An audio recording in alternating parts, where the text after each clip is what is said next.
Hey Jebediah, I just wanted to give you a little bit of feedback here on your report about Florence Nightingale. You do have some, and then we actually fixed something here. This is just improperly formatted. I would change the Florence Nightingale. I mean, yes, that was her date of birth, but lots of grammatical errors. Um, so she was actually interested in those in the Crimean War, why they were dying. And it turns out it was a lack of hand hygiene. So it was less that she was interested in those who were ill and found herself, as she was well educated, more of a statistician, was looking at statistics and found herself as part of the nursing front. So there was a lack of education for them, but really there was no education or standardized training at all for nurses. Um, she was known for her caring for the injured soldiers, but also for her leaps and bounds of research she did with just hand hygiene and how she was able to reduce infection, and having clean air was important for those that were affected.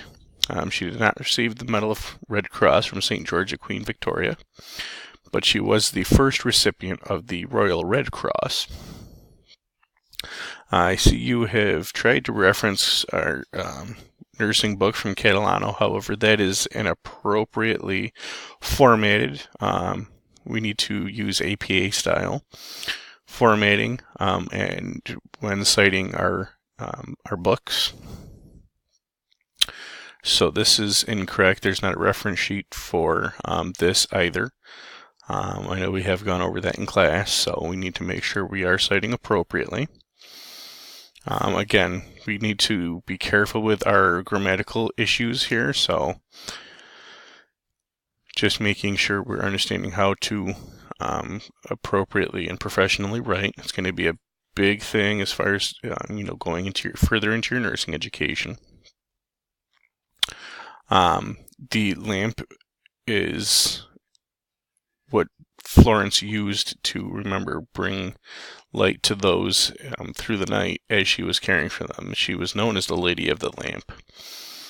I'm not sure, really. I can see where you're kind of trying to go with this, but I don't know that the lamp is as significant as you are trying to make it sound.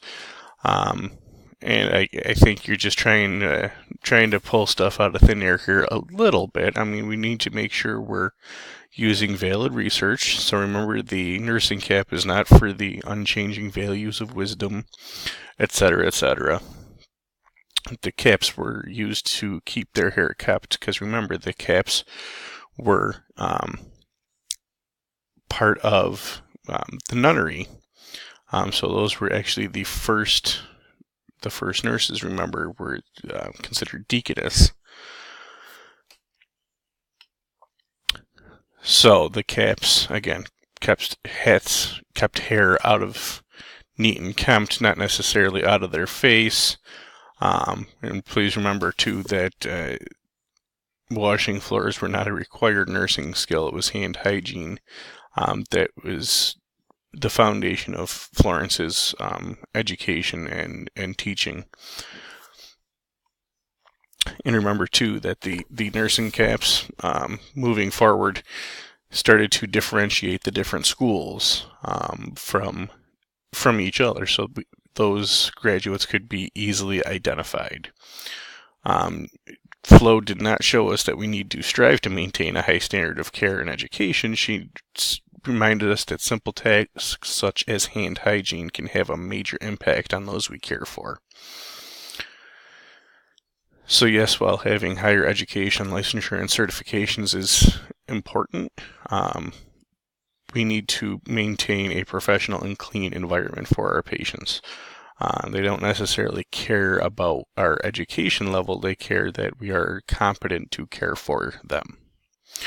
All right. If you have any questions, please feel free to reach out to me via email, or you can reach me on my office line as my office hours allow. Thanks again, Jebediah.